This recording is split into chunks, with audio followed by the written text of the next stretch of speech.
Good morning, good morning, good morning, and welcome to another episode of On the Couch with Creatives.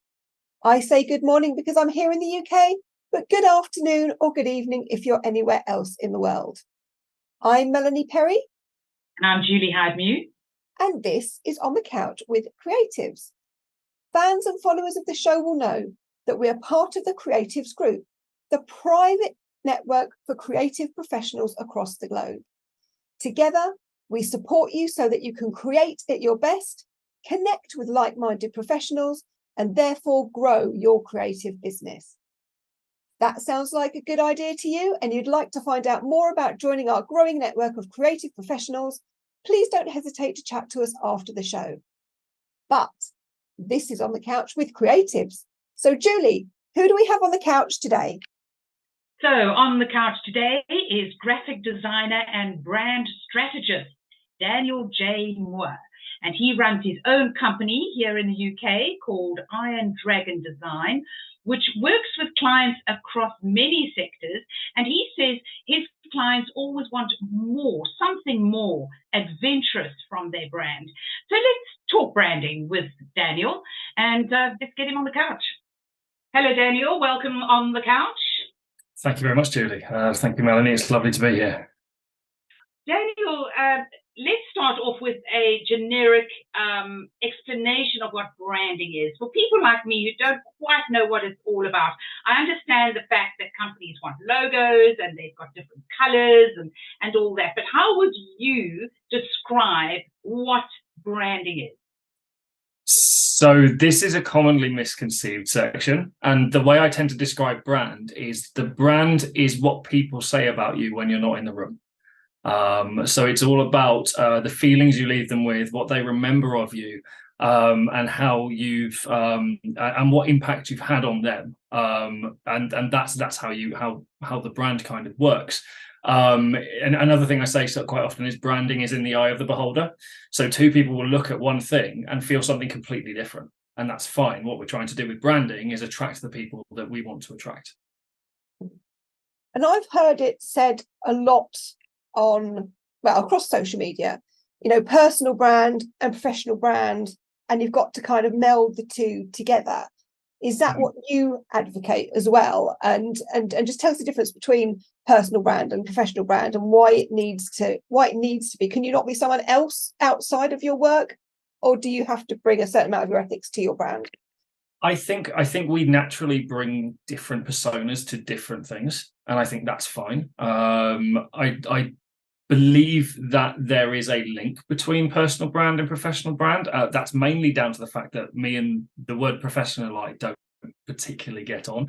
I see the word professional to mean to be paid for. Therefore, if you're doing something that you're being paid for, you are a professional, no matter how you turn up to that. So therefore, I think a personal and professional brand, yes, they can be two distinct things. They can be one very close, homogenous thing, but it really depends on the individual and how you want to utilize it. I think the most successful ones I see are almost like DNA, like a double helix. So they're two they're two items that are close and that entwine and always stay close together, but they maybe never touch. So how do you build a brand? Because obviously, from what you've just said, it's not just about logos and colors. When a client comes to you, or a potential client comes to you and says, right, I've started a new company and this is what we do, and please, can you put a brand together? Is that what you do? You're the strategist. Well, essentially, yes. So a lot of people say, oh, I build a brand from the ground up. But I build a brand from the foundations up. So start underground. Because as you quite rightly said, people come to me and say, here's what I do. And I go, okay, but why do you do that? And I take it a step back and understand that that those internal mechanisms and the reasons why and the reasons behind, because that's the things that people care about. That's the feelings and emotions we leave people with when we finished our messaging and we've left them in the room. So to me, I think the most important thing is pushing the strategy first. Understanding all of those things that make the brand unique, make the brand different, make the person who is running the brand different, and bringing those into it, create things down the road that are more honest and also more interesting to most people, or at least more interesting to the people that they want to attract. It's an interesting one, isn't it? And has anybody ever said to you about their why, "Oh, I just want to make as much money as possible"? Sometimes that's my only wrong answer, actually. I think it actually says something about my brand, is that I generally don't get that response when I'm doing the strategy with people, because they've already got an idea that they want something more than just money. So a purpose-led brand, or a brand that is doing some good in the world, those are stronger brands than a brand where the owner goes, "I just want to make as much money as possible," because you can't build a feeling off of that is actually honest to the audience, because everything will be put through this lens of they're just doing it to make as much money as possible. So that's my one wrong answer in a world of no wrong answers. Basically, it's the exception that proves the rule. So yeah, I think that if you are just out to make as much money as you possibly can, and that's the only reason you're in business, this kind of strategy doesn't work for you. Oh, I agree. Let's talk. Sorry, Melanie. Let's talk about your brand, Daniel. Iron Dragon Design, and there you've got some sort of medieval sword on your wall behind you. Do you see yourself as some sort of knight in shining armor, ready to slay the dragon? I wouldn't say shining armor, and I do less slaying of dragons than probably talking with them. But the armor's not shining, but I certainly am a bit of a knight.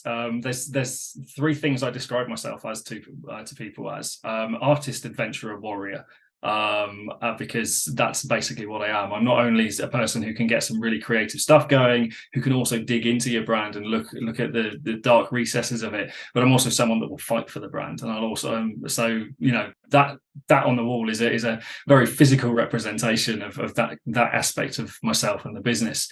I think also when I first started as a freelancer, I had that choice of going, Daniel J. Moore freelancer or branding myself, and I just felt that there'd be something stronger and more almost primal to the brand when I started to build it, and that's kind of what I started to go with this sort of almost its own psychological beast, really.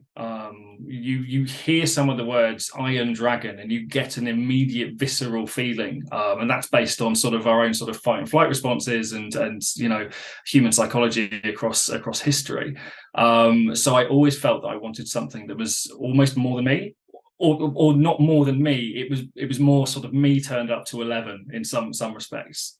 So that's why sort of how Iron Dragon itself came about. But yeah, I always felt that it's something memorable. It's something that people go, "Oh yeah, I know. Oh, you're the Iron Dragon. Oh, you're that person." And it's also great as well because some people fucking hate it. But that's great because I've spoken to some of those people before and gone, "You're not the right kind of client for me." So it's doing its job because it's getting rid of those people that I would be big red flags to me anyway, and I wouldn't want to work with. And it's only attracting the kinds of people where I get projects which are really cool and really interesting that I love doing. That's a really important point, actually, Daniel. And a lot of small businesses, a lot of freelancers do struggle with that, especially when they're first starting out, they're inclined to sort of say yes to everything. And your brand does kind of get watered down, I think, a little bit because you're trying to be all things to all people because you want to pay the bills. But when you are truly invested in your brand story, one, it's easier, isn't it, really, to drive that business forward. And as you say, you're not going to waste time on the people that don't get you, because that's just fine if they don't.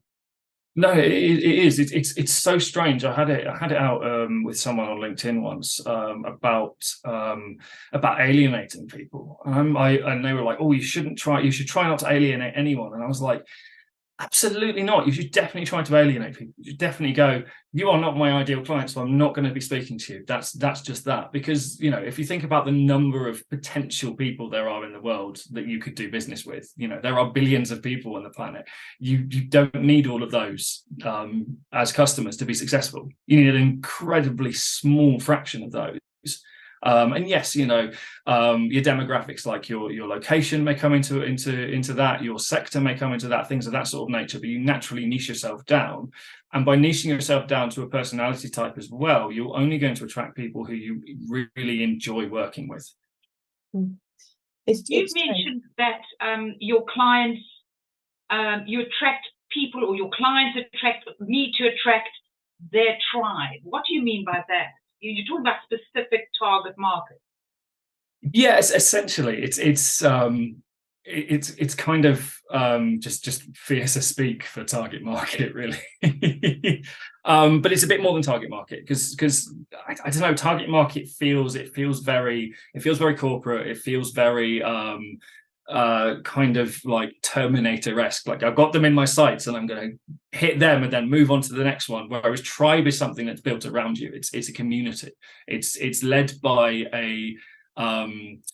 a feeling of shared experience, and for a tribe to work, everyone involved has to be honest with each other. And I feel that's a much better way of looking at that attraction law, really, is if you're attracting people who will work in a community together, not only are you doing some great work for them and you know, getting paid for it, hopefully, but also you're building something where you can go, hey, actually, you'd be really helpful for you and you'd be really helpful for you. It's almost like a networking kind of tool.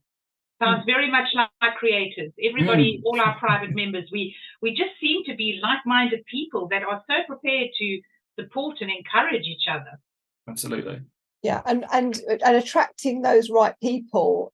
You know, we want people to join our network, of course we do, but we do chat to people first. And what we tend to find is the people that join are the people that are on our wavelength. So we've got a group of very nice, like-minded people who are very helpful, very caring, very fantastic ideas for helping other people, and it's building a really nice community vibe, and I love that. And we haven't had anybody narky, have we? Of course, we wouldn't have anybody narky in our group. We've got a good bunch, and Daniel's a member of Creative, so he's one of our tribe. One of our tribe, yeah. Have you noticed a difference, Daniel, saying about sort of connectivity and branding? Have you noticed a difference kind of since before lockdown and after lockdown, before the pandemic, after? Are people getting a bit more touchy-feely now than they were before? Is the corporate jargon beginning to get a little bit less? I think it's a generational thing. And that's not to say that there aren't people in elder generations who aren't feeling this way, but it's become more acceptable for the younger generations. If you just look at the difference even between my generation and the upcoming generation, the way they work and the way that they want to work is completely at odds with you know, what was happening 30-40 years ago. And I think the pandemic actually forced a shift that was well needed. I think this method of working and this way we do things is very different, and it's also led to this awakening of understanding people better and trying to solve problems rather than just trying to shift a product. I think people are more savvy with their with how and where they spend their money nowadays. And I think that if you as a brand have a duty to make someone feel a certain way to get them on board. Otherwise, if you're just throwing sort of like, you know, jargon and buy now stuff at people, it doesn't make them feel something. It doesn't make them feel involved, and they're more likely to switch off now. I think most generations now have almost an aversion to traditional marketing kind of outputs, basically, and it's fantastic. It's really interesting to see where brand loyalty comes into that, because you'd expect older generations to be more loyal, but the actual data says they're less loyal. Because they'll go where the money is. So they're a generation who would have had coupons and used coupons. So they'll be led by those. Whereas younger generations are led by things like ethical business practices and things of that sort of nature, and they'll build loyalty because of that. So it's fascinating to see how the brand landscape is changing. Yeah. And how do you start off though? If somebody comes to you and says, right, I'm a plumber, maybe a plumber. Let's go with a plumber. I don't have the name for my company. I don't have a logo. I don't have letterhead. I have nothing. How do you kickstart that? Now that's difficult because plumbers are a tricky one, because traditionally all plumbers really need to do is slap a logo on something and be in a local area, and they'll get loads of business. Okay, forget about the plumber. Let's talk, I don't know, pick a profession, pick an industry. I mean, okay. So let's say an employment lawyer. Let's go with something like that then. So they would come to me and they would say, I need to be doing this. I want to be doing it a bit differently from X or Y employment lawyer, and I need to stand out for some reason. So what I would do with them is first discover some stuff about them. I think what people forget is that brand starts internally, not externally. It's no good being dishonest and building a brand that has no reflection of you, because you're going to be fighting against it every second of every day. So it's much better for you as a brand owner to go, I'm going to understand myself and my own role in this, and then I'm going to see how that matches up with my target market and where the lines of similarity are, where those points are that we cross, how I can communicate with them. So that's how I generally start with something like that, is we go, right, let's have a look at what actually makes you different, not what you think makes you different, not what the corporate buzzwords are, not what you think sounds nice and interesting, what actually makes you a different employment lawyer from X up the road. And then we'd take that information, we'd look at the market and see where the unique point of difference is, where they look, whatever their difference is, how they want to justify that. We would look at that, and then we'd look at understanding who would be interested in that and how we can attract those people. Because it's about saying building brand from the inside. You're certainly correct on that. But another thing that's bandied around a lot is brand experience. As I used to work for Disney, so Disney, it is about the experience. Every touch point that you have with Disney is very, very strong. It's very connected to family. With Disney, you know what you're going to get. Yeah. Pretty much. And it's that kind of thing, isn't it? It's kind of whatever your output is, what do you want the outside world to feel about you and your company? And you help them with that, with imagery as well, don't you? Because again, sometimes you can have a great way of being, but not all of us are great at putting pictures out there, or choosing your colours or whatever, and you can help with that as well, can't you? Yeah, precisely. And that's where this sort of the second part of the journey comes in. Once you've done that discovery, you can then say, right, we've found this one strong feeling or emotion that we want to put across in all of our touch points, that we want, whenever anyone interacts with the brand, this is what we want them to feel. We can then start looking at the visuals and say, right, these things make people feel that. It's no secret that colors have a psychology to them, that shapes also have a psychology to them, and imagery also has that same kind of ability to show emotion. Pictures is worth 1,000 words and all that kind of thing.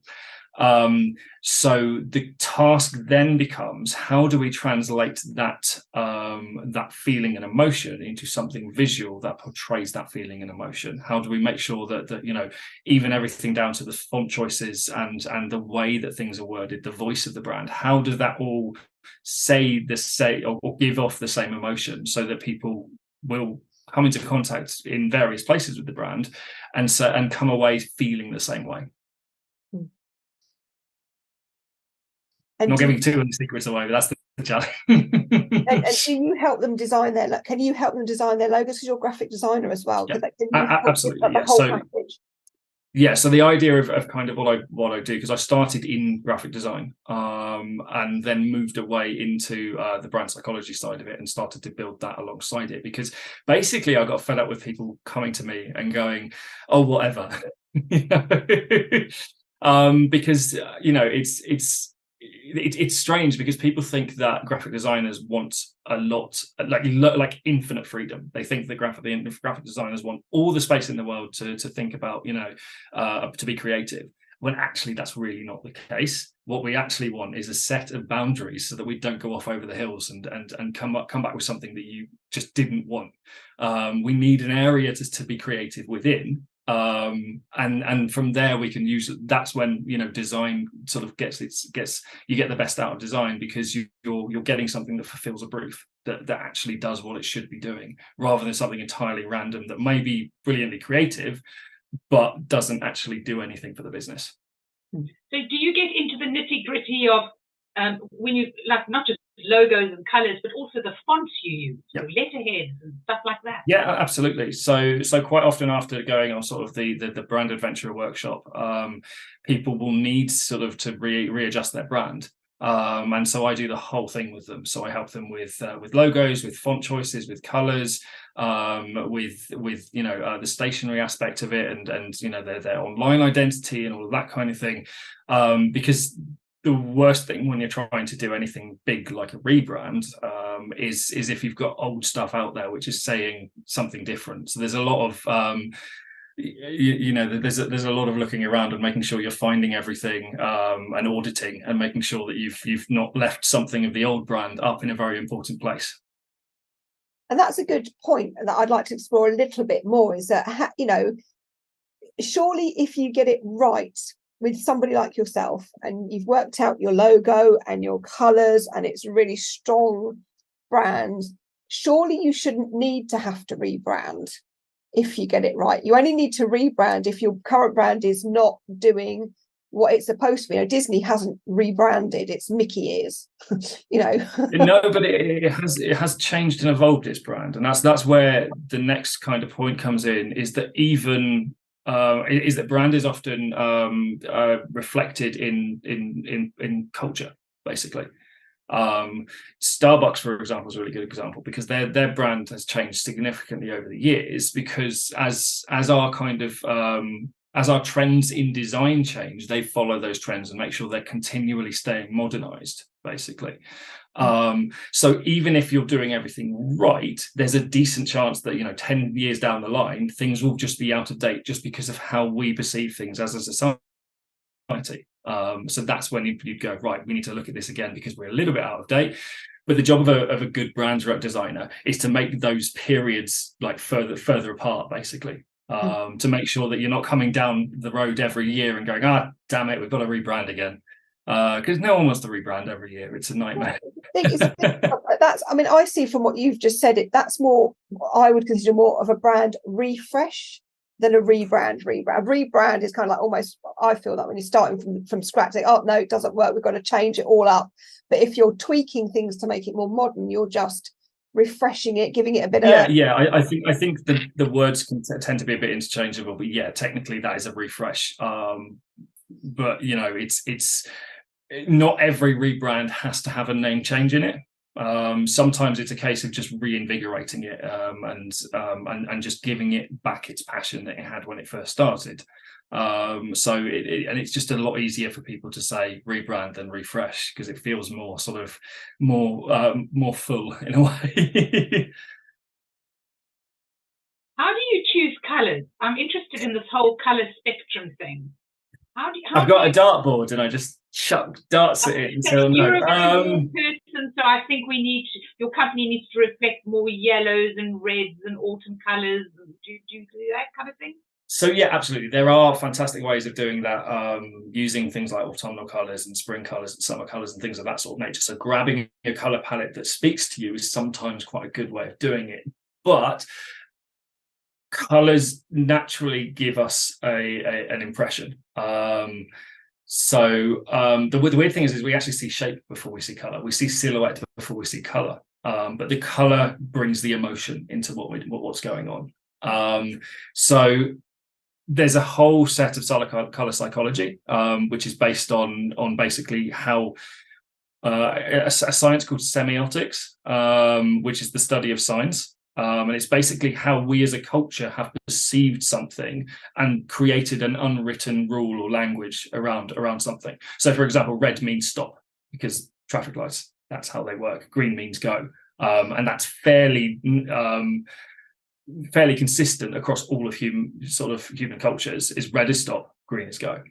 I've got a great story actually about landing in Tokyo airport. after about 15 hours of flying. And it was about 6 a.m. local time. And I'd gone into the bathroom to use the facilities, gone to wash my hands, and everything's in Japanese. And I speak a little bit of it, but I remember just seeing the taps, and one of them was blue and one of them was red. And even in my like sleep-addled state, I was like, right, that's cold, that's hot. I know which is which halfway around the world because of this unspoken set of rules. And the same thing goes with color. Now, color can be interesting because in different cultures, different colors can mean different things. So it's important, especially if you are a multinational who is doing business in multiple countries, that you understand what those colors mean in those countries. Because if you used blue in one country, it would mean something cool or something technology based, it might mean something completely different halfway around the world. So understanding those things and getting those things right is again part of the brand's challenge. What about inclusivity in colours as well? Because, if you've got, that's something that crops up and has been cropping up. I've seen it pop up all over the place with, especially in like, video and subtitles, all that kind of thing, making sure that your colours work for like the visually impaired. Yes. Or what's the word I'm looking for? Colour blindness. I know there's very well, technically colour deficient. Funnily enough, I used to work in optics as well, so I know all about this. Yes, that is again another challenge. So once you've done which is why you make multiple palettes when you start. You don't go, we are definitely having this yellow from the start, and that's that. You go, right, we've got different shades, we've got different hues. Let's see how they act on the website. Let's see how things kind of look on there. How would that act if someone who had red-green color blindness or something like that came in and saw it? Would it maybe be difficult for them to read? So yes, those are also things you have to appreciate and have to think about when you're building a brand, especially bigger. Because if parts of your brand are inaccessible, those people are just going to go away. And if they were part of your target market, that's definitely a problem. So Daniel, when Melanie and I started creative, and Melanie's really the artistic one of the two of us, and you just look at what our background looks like. It's colors and shapes and it's everything. Because basically we're saying, our tribe is just every creative professional across every industry and field that you can think of where they deal with creators. Yeah. So you look at us now, and we've just got so many colors behind us. Do you think do you like it? Yeah, absolutely. I mean, it's got a really big sense of diversity, and that is part of what being a creative is creativity is incredibly diverse. I've got a bit of a bugbear around creativity and artistic, the two words, because people sometimes just conflate the two, and they're not the same at all. You can be creative without being artistic. Artistic is just a measure of a certain very narrow set of skills, whereas creativity can come in anywhere. Scientists are creative because they think around problems and they think and innovate and create new inventions, but they might not be artistic at all. So with creatives, it's especially interesting because you've got all these bright, you've got a really interesting split straight down the middle there, where you've got that kind of business oriented side of it, and then you've got the really funky kind of like artistic side of it as well. And I think that's a really good indication of being creative, because you can be creative in business and you can be creative in your own personal life, and it's a very wide reaching term, hence why a wide reaching brand is quite useful. Yeah. Here you go, Melanie. Pat on your back. Well, I'll let you into a secret now. My inspiration. I'm a huge, no funny Muppet Show fan. Muppets are my thing, and I basically all the colours is kind of like the Electric Mayhem bus. That's kind of what it is. And one of the reasons I love the Muppets is I was talking to a group that I'm a part of, Plan for Peace group. Is that I like, if I was going to be anyone when I grow up, I'd be Kermit, because Kermit brought all these weirdo people, random dogs, cats, chickens, bears, people together to create like this show, on this show, and it always looked like absolute chaos, but they always managed to pull off the show in the end. And that's what I love about creatives, is bringing people together and letting them shine in whatever creative field they're in. And that is what personally makes my heart sing. So yeah, I'm going to be Kermit when I grow up. Absolutely. Okay, so we've got a new nickname for you, because Melanie's nickname is Poppy, but now we'll start calling her Kermit. Yeah, just call me Kermit. I'll be happy. Everyone's going to wonder what the hell we're talking about next meeting. Daniel, let's get to your 3 top tips for people, graphic designers, people who want to get into the creative side of branding. What are your top 3 tips? So firstly, know yourself. Go on the journey of self-discovery for yourself first. You will always do better as a designer or a brand strategist if you're working with people who you can empathize with. And to empathize, you need to know where you stand first. So that's tip number 1. Once you know where you stand, build strong values around that. It's incredibly important to go in and make sure you've got strong values, because if you're doing design work or brand work for anyone else, you're going to be expected to understand their values. And if you can't understand your own values, you're not going to be able to understand anyone else's. And the third tip is review. Always be reviewing what's going on, understanding, you know, the changes and the trends in the market that are going on. And don't be afraid to look at your own things and go, no, this isn't working. Let's try something that's going to actually attract the people that I want to work with. Fabulous top tips. Good one. Now, of course, this is the part of the show that Melanie enjoys the most.